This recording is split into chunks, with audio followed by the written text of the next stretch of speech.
Honda Mobilio tipe RS tahun 2014 nicknya. Untuk pemakaian dan pembelian tahun 2015 ya. Jadi Honda Mobilio itu kan keluar tahun 2014 keluarnya ya.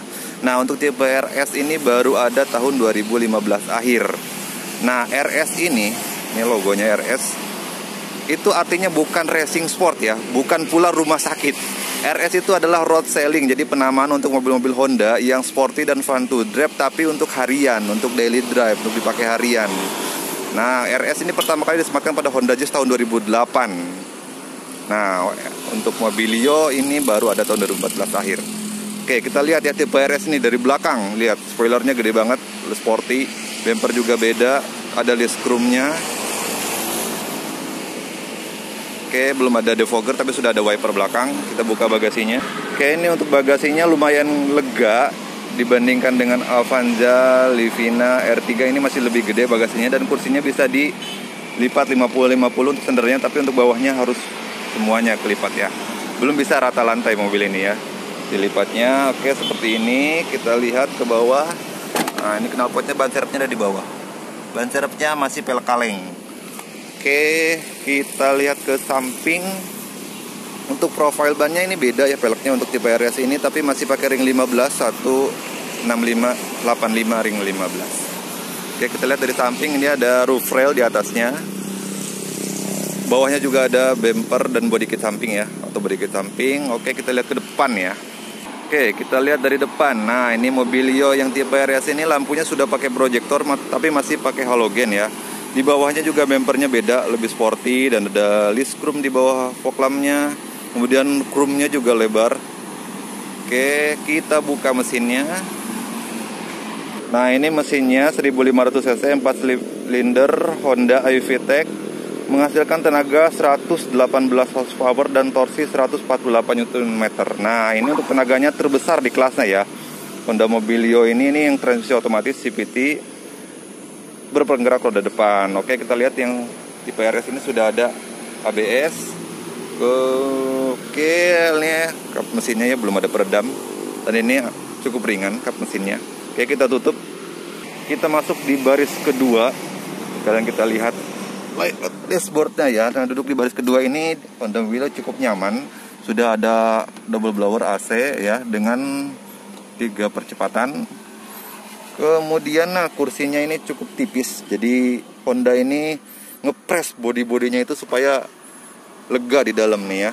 Kita lihat dashboard depannya, layoutnya seperti ini, masih sama dengan Honda Brio ya. Ini bersatu platform dengan Honda Brio. Oke, dashboardnya seperti ini. Kita ke depan ya. Nah, ini pintunya full plastik ya, plastik hitam semua. Speaker di bawah. Oh ya, di baris kedua ini nggak ada speaker. Speakernya ada di baris ketiga. Oke, ini baris kedua ada speaker. Kemudian ini ada untuk tombol power window. Spionnya bisa electric mirror tapi belum bisa electric retract ya, belum bisa otomatis, belum bisa melipat. Oke, kita masuk dalam.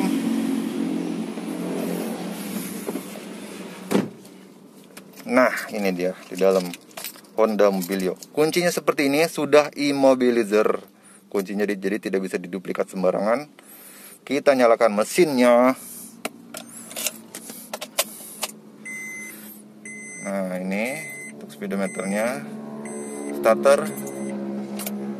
Nah, kilometernya saat ini 64.200 ya. Tahun 2015 ini di pasaran harganya masih sekitar 140 jutaan.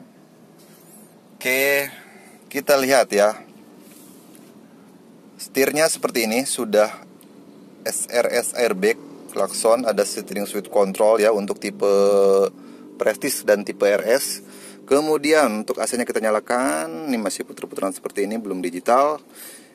Nah, yang facelift 2016 sudah digital dan AC-nya sudah beda ya, bentuknya nggak bulat seperti ini AC-nya. Kemudian untuk head unitnya ini bawaan menggunakan Kenwood DDX 3035. Kemudian ini lubang kisi AC-nya model bisa diputar 360 derajat. Ini apa namanya, untuk laci penyimpanannya masih hard opening tentunya ya. Ini kalau dibuka kayak kodok lagi mangap ya. Oke, kita tutup. Nah, ini kursinya model fabric, ada garis-garis biru di sini ya. Cukup bagus ya kursinya. Nah, ini yang dikomplain oleh pemilik Honda Mobilio. Ini kursinya fix, tidak bisa dinaik turunkan. Untuk sandaran kepalanya, kita lihat di atas sudah ada kaca, juga sudah ada kacanya. Ini lampu kabinnya. Oke, untuk spionnya bisa dynamic view. Oke, nah ini untuk transmisinya ya. CVT model-model seperti ini tuh dipakai oleh Brio, Honda Jazz, Honda City. Sama ya, ini transmisinya sama. Ini untuk rem tangannya. Oke, ini untuk fog lamp terpisah dia di sini. Untuk ini apa namanya, lubang udara untuk AC-nya bisa dari dalam, bisa dari luar juga. Arah semburan angin AC juga bisa diatur ke atas atau ke bawah ke kaki ya. Ini untuk temperatur. Oke, ini untuk nyalakan dan matikan AC. Oke, apa ya? Udah itu aja ya. Kita langsung aja kita test drive bagaimana rasa berkendara mobil Honda Mobilio ini. Oke, kita jalan masuk ke D. Ini mesinnya. Pertama-tama ya, mesinnya cukup halus. Oke, kita dari posisi duduknya dulu ya. Posisi duduk mobil ini biasa aja ya, nggak yang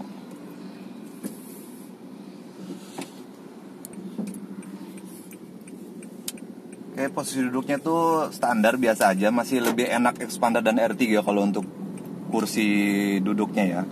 Kemudian untuk setirnya, nah setirnya ini sudah bisa naik turun, udah bisa tilt, tapi belum bisa teleskopik, belum bisa maju mundur. Tapi posisi setirnya ini yang sudah sangat enak ya, sudah nyaman di Mobilio ini, karena posisi setirnya itu cukup maju ke badan kita.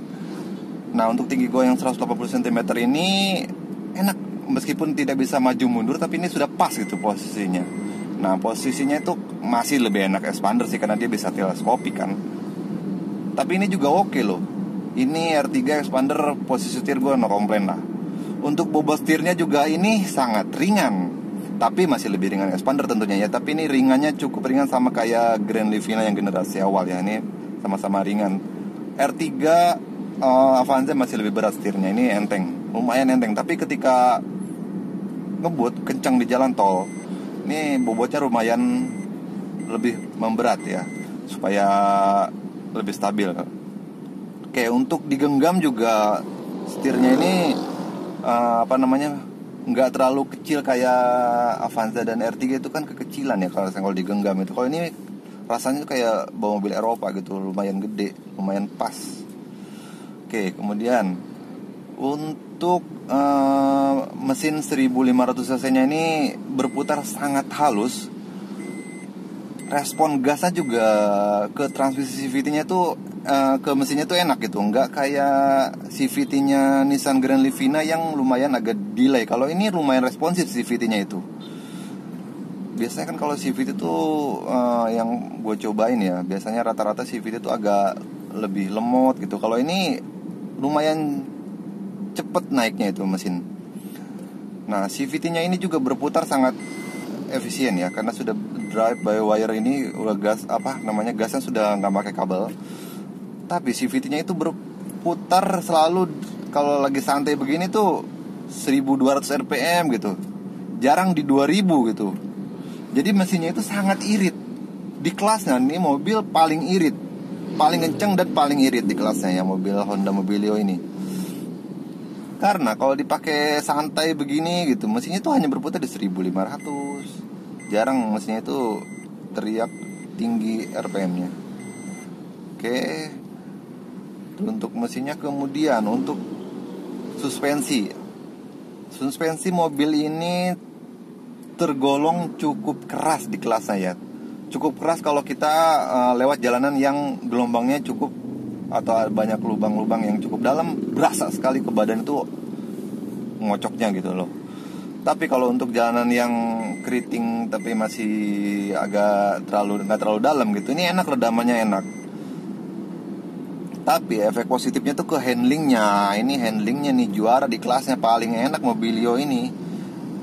Di handlingnya itu kurang lebih mirip-mirip sama Grand Livina generasi pertama. Nah sensasinya kan kayak sensasi bawa mobil sedan kan, pendek deh dia ini ya, nggak terlalu tinggi kayak Expander dan Avanza. R3 masih lebih tinggi. Untuk handling ini terbaik lah di kelasnya. Handling mesin paling enak, paling irit. Cuman ya efeknya itu agak keras aja suspensinya. Kalau untuk handling ini juara aja. Untuk kelegaan kabin ya standar lah ya. Kalau Mobilio ini kan memang dimensinya tidak terlalu besar. Ya kurang lebih sama Avanza R3, kurang lebih untuk ruang kabinnya sama lah. Kalau di kelasnya yang paling lega ya Expander, nggak ada lawan dia.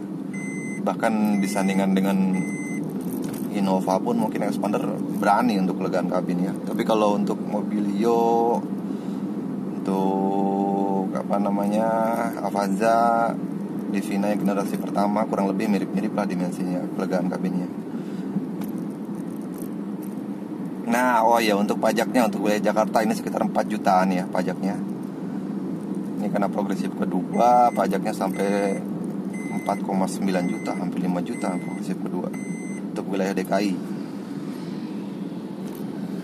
Nah, yang membedakan ya Mobilio ini untuk di setirnya memang fun to drive ya, tapi nggak se-fun to drive-nya mungkin Mazda 2 atau fun to drive-nya mungkin Honda Jazz masih lebih asik di bawahnya. Tapi kalau ini karena mesinnya sama ya kurang lebih sama Honda Jazz kan, jadi enak juga di bawahnya mobil ini.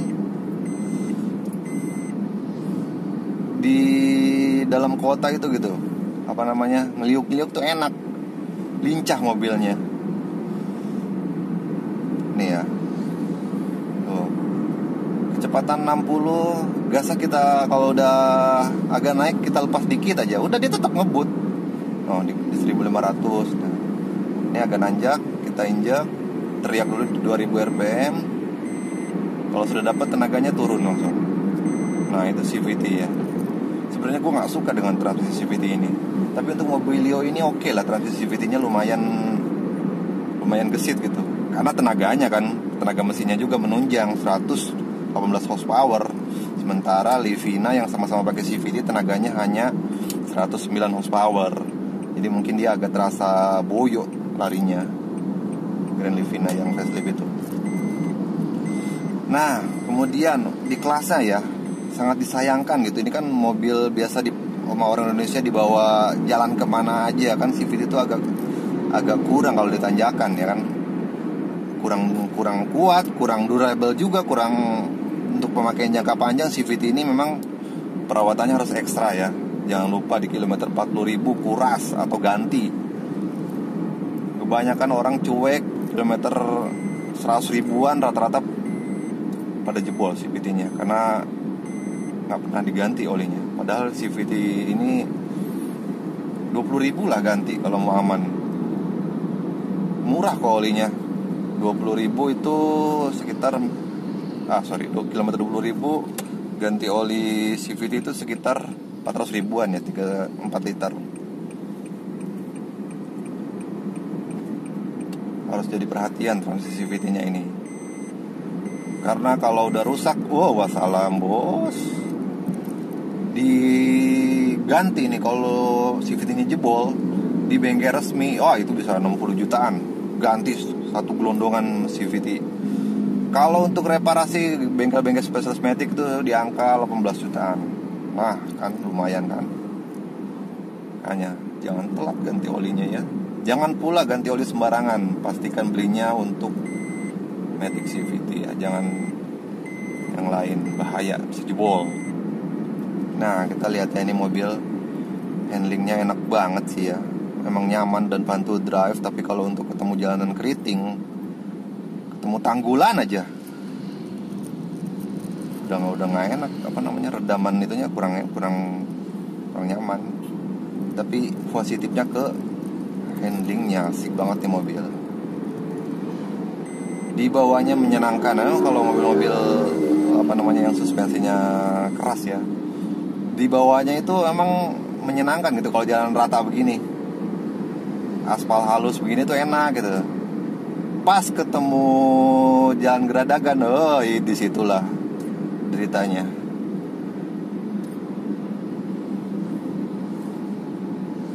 Oke, Cukup sekian aja review singkat mengenai Honda Mobilio ini.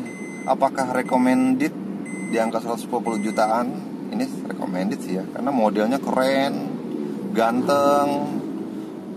Tapi ya kekurangannya ya paling itu suspensi agak keras, build quality-nya kurang. Build quality Mobilio ini memang Honda ini kelihatan banget dia ngepress budget ya supaya harganya murah, karena ketika launching pertama kali ini ya Honda Mobilio ini sempat ngacak-ngacak penjualan Avanza.